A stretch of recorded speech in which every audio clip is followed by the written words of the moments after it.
welcome back to making every Wings of Fire character into a plushie. I'm Hebby, and at this point in the challenge, we have made Anemone, Albatross, Arctic, a tiny auklet leashed to a coral, Blaze, Blister, Burn, Blue, Battle Winner, Chameleon, Clearsight Clay, Cricket, Carnelian, Cliff, Ruby, Dusky Dune, Death, Box, Darkstalker, all 31 Seawing Princes, Dragon the Cat, Fatespeaker, Flame, Freedom, and Ochre. That last one is a curveball since this series is alphabetical, but I'll explain in a minute. Oh, and also we made Whirlpool. Since the votes from my Whirlpool Hate Club members came in as a tie, I flipped a coin, and now I'm squishing him with a rolling pin. Thank you to my Whirlpool Hate Club members, Ninja Kitty Awakens, Phoenix Fire, and Skywing Dad. Here's an update on the Wild Round character lists as well, which are for the public to vote on the dragons in the comments section they desperately wish to see but I would otherwise not do because they're random. This video is going to have Arc 1 spoilers.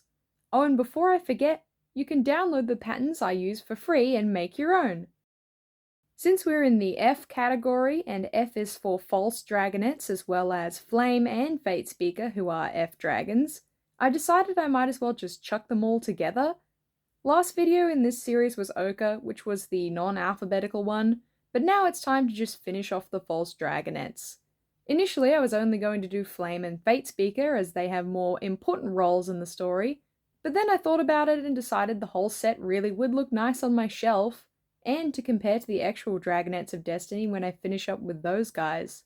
And that was kind of a mistake, but I guess I'm locked in now since I already did Ochre, who is extremely boring. The further along through the false dragonets you go, the more you realize there really could have been two of them.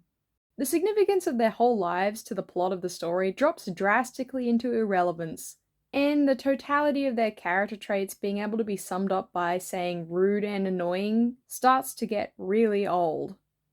Although this next one is more on the pathetic and useless side. It's the fourth dragonet of Not Destiny, because I just had to have the whole collection. It's Squid!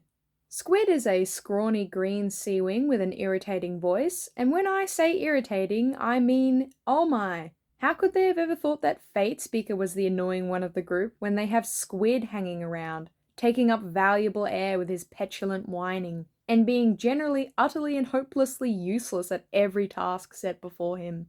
I mean, he's not the worst green seawing out there of all time, but that is an honor that is extremely hard won, so no points there.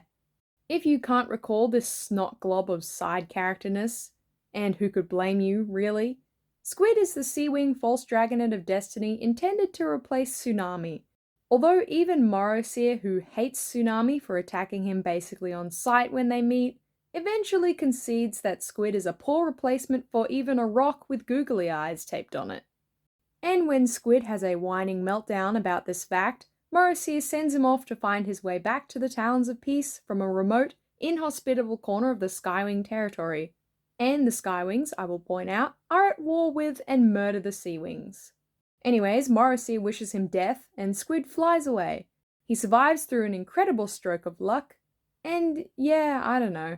I guess I was kind of both rooting for him and hoping he got beat up just a little. He is the most spoiled brat, little brother type character in the whole series. Sorry to all the little brothers out there in the audience, and also to my actual little brother. But yeah, as a character archetype, the little brother is, to me at least, a description for the most annoying of annoying characters who you don't actually want to be thrown into a volcano, but you might wish a little bit of a beating on. And given the right circumstances, you would take a bullet for. I mean, maybe in the leg or something. I'm not going all out for my brother. Anyways, Squid is sniveling, complains constantly, whines constantly, and is as cowardly as he is stupid, which if I was forced to pin a definitive value to both those traits, I would simply say there is not enough care in the world for me to describe how useless and dumb he is. And yet, he's kind of cute in his incompetence. He's a fairly innocent and stupid part of the dragon world that our main characters of the first arc want to save. Although he truly does not learn anything whatsoever throughout the entire course of the story. He achieves both nothing good in the plot and also doesn't achieve anything bad.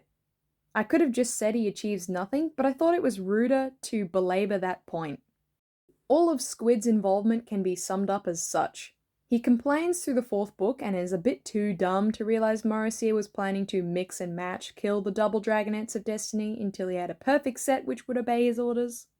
Then he survives against all odds in Skywing territory by washing up with the Talons of Peace, and this gives him an opportunity to complain and whine again throughout the fifth book. Then, in the seventh book, he jumps out of a river at Winter, who nearly cuts him in half, and then complains about everything again, and that's it.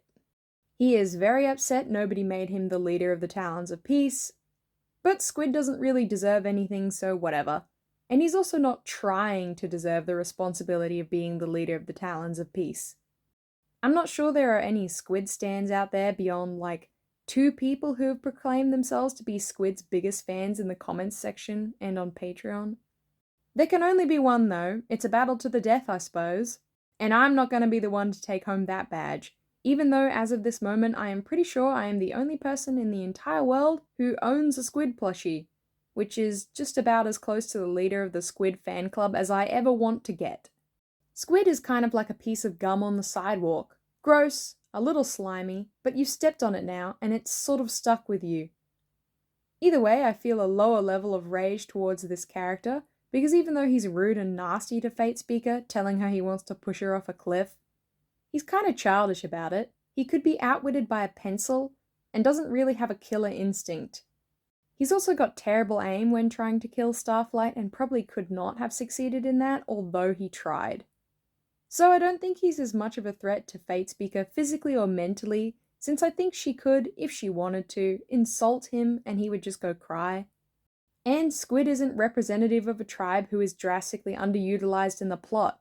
There's tons of seawings. But what I'm saying is, Squid's never done anything impressive in his life. 1 out of 10 for evil for attempting and failing to kill Starflight. Also, as a note, I am painting the glow-in-the-dark scales onto Squid, and they actually really do glow in the dark quite brightly. We have now made quite a few seawings, and when I sleep, the darkness of my room is pierced by nothing but a whole bunch of glowing seawings. All night. And now he's done. Squid is small, green. What more can be said, really? I tried to make him shorter than the average dragon with the shorter legs included in the pattern, and also by smooshing his body. Squid has really shrimpy small barbels, it appears, to the point they barely even draw them in the graphic novel. Overall, a character which exists. Marginally more interesting than Ochre, the mudwing of false destiny, but that bar is incredibly low. Underground levels of low.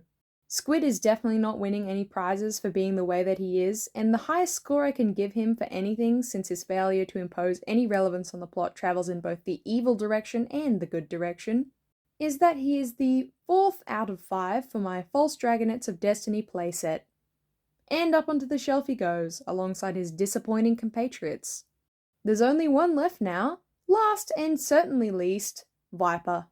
Sorry Viper, you were barely in the story at all, except for your death scene, which everyone got over shockingly quickly.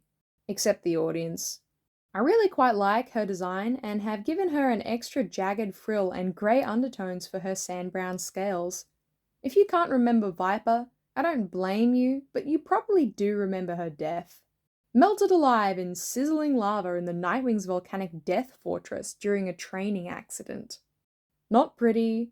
She's also responsible for slashing through one of Flame's eyes, since she's the sandwing dragonet of prophecy who actually has a tail barb. And on that note, I'm going to take this opportunity to talk about the false dragonets as a whole. Because despite what I've been calling them, the false dragonets of destiny aren't really false, no more false than the dragonets of destiny we actually get. The prophecy which underpins the whole first arc was made up by Morrissey and Battlewinner as a way for the Nightwings to engineer a beneficial end to the War of Succession without expending far more dragon power than they were capable of. Nightwings have highly trained warriors with a low and sickly population. They couldn't afford to be active in the war from anything beyond the shadows. And the Dragonet prophecy is the crown jewel in their manipulation strategy to secure the Nightwings a new home territory by genociding and or enslaving the Rainwings, as well as net them a powerful new ally on their freshly laid borders in the form of Blister as Queen of the Sandwings. It's pretty good, although of course the characters don't actually know that for the majority of Arc 1. Morrissey decides to blurt it all out in order to make Sunny cry, getting himself eliminated by the volcano before he can finish gloating. Good one, idiot. Also, I assume since all the Nightwings know that their powers are a lie, they to some extent understand that the Dragonet prophecy was fake, but I guess they just don't care because the war is over and probably have better things to do. The Dragonets actually lie to the Dragon World and tell them that yes, the Nightwing powers are fake, but actually the Dragonet prophecy was real, but only that one. It was the last real prophecy.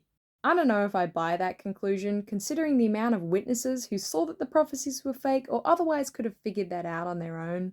Regardless, the prophecy that wasn't a prophecy came true anyway. But before it did, if any of the false Dragonets had any ambition, motivation, forethought, or insight, they could have taken the reins of this prophecy and pushed it in their preferential direction. Knowing that the prophecy is false gives it more power if you're on the inside and everyone else thinks it's real. That's because now you know you're playing by your own rules. It could have gone very differently. This is sort of personal headcanon territory, but when they introduced the double set of Dragonets, I was aware of the fact that if there's 10 dragons running around claiming to be part of the prophecy, it's going to cause some confusion. And some of that confusion could be caused on purpose. The false Dragonets know that they don't strictly fit the prophecy, but they also know that the Nightwings do not care, and that the other Dragonets also don't all fit the prophecy. And if they really wanted to, they could break off and try and change the world in their own image. And I kind of thought Viper might be the one to do it. I know, sort of weird in hindsight considering her actual contribution to the plot. But maybe if she'd lived, she would have done something like this hypothetical. She seemed like the smartest of the false Dragonets, making snide comments at the expense of Squid, and being generally more reserved than the others. I sort of like the idea that Viper and Sunny are opposites in disposition but not determination, and that perhaps Viper is as driven to malice as Sunny is driven to selflessness. The moral of that story, of the prophecy being fake, is to show that you must make your own destiny. Good things don't just happen in the world because it would be nice if they did. People have to actively change, down to the level of individual behavior. Other dragons in the story felt powerless to stop the war because they didn't have some magic words to back them up, but in the end neither did our protagonists.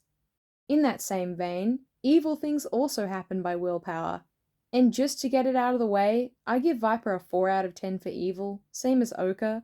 Some points for attempting to kill both Starflight and Fatespeaker, getting so close to murdering Fatespeaker actually that Starflight had to step in, causing her accident and leading to her death. A cunning evil character like Viper could go along with the Nightwing's prophecy for personal gain, otherwise she could threaten to spread rumors about the Dragonets and the prophecy being engineered, or she could threaten the lives of the other Dragonets. Viper was only expendable because Morrissey thought he had Sunny or some other sandwing to pick from. The lack of other skywing Dragonets in the main character lineup, or even in the Sky Kingdom thanks to Baby Peril burning the eggs, made Flame extremely valuable to the Nightwings. Viper getting savvy to this and actually playing into Flame's ego and resistance to being there and getting him onto her side whilst two-facedly threatening his life to Morrissey might have gotten her thrown back into the lava, or it might have gotten her a big pile of jewels and assured the Nightwings' victory over the Rainwings. Might as well try. And she's done. I like Viper's design and her place in the story, even if she died a little too early for my fanfiction to come true. I do wish her death had carried more weight for the other false Dragonets and Fatespeaker, although that would require them to be friends and work as a team, which I think is actually an underutilized villain structure in Wings of Fire. Villains who actually like each other and are therefore more dangerous in a group, even if the protagonists are in a group too, are a generally underutilized villain strategy in all fiction, I think. Unless it's anime. There's a lot of them in anime. Although then, I guess Clay, Tsunami, Glory, Starflight, and Sunny's intertribal friendship, which is a large portion of the first arc, would be less rare and interesting. I actually think that all the false Dragonets together have a very appealing colour scheme, and they contrast perfectly in design and personality to the, quote, real Dragonets. Overall, I hope they come back into the plot, at least some of them, in order to fulfill their potential as redeemed characters, their potential as students or friends, or even as villains. Although it has been a whole 11 books since the false Dragonets as a whole occupied a position of plot relevance. So I'm not sure if that's going to happen. In the meantime, I'll have my Flame and Ochre redemption arc fanfiction, my hopes and dreams for a continuation of Fate Speaker's character arc, and my Viper survives and becomes a master manipulator AU to keep me going. Anyways, that's all for the false dragonets. Viper's going up on the shelf now, and there's, I think, only 2 spots left on our shelf number 1. Thank you for watching, and thank you to my Patreon members who give me cash to continue to make videos. B. Keegan Evans, Lucas Kim, Hazel Williams, Nix, Tori, Connie, Felix Gray, Stuffed Tails Fursuits, Sleepy Carrie, Amaya Barrios, Snow U1, Gordon Young, Celeste Tazza, Silly Rabbit 87, Murder Mellow 206, Carol, Erin Donahue, Danger Noodles Are Cool, Anonymous Running Dragon, 8-Bit Beetle, Gato Catamoose, Grey Malkin, Racing Wolf, Victoria Toucan, Miffy, Teacopper Silver, Aliana, Rhythm the Raptor, Verla, Vanessa and Anara Burrows, I Love My Fuzzy Kitten, Copa, Caroline T, Lime Sharks, Ninja Kitty Awakens, The Starving Child, Aussie Shark, Jed Gore, Skywing Dad, Fantasy, Woilies, Indigo, Poppy Willow, Trooper Cat, Fennec is here, I Like the Dumb Bunny Shrimp, Phoenix Fire, Grey, Aninka Lamasan, Mono Deer, Samuel Sanchez, Kit, ADH Dream 1409, and Kimber.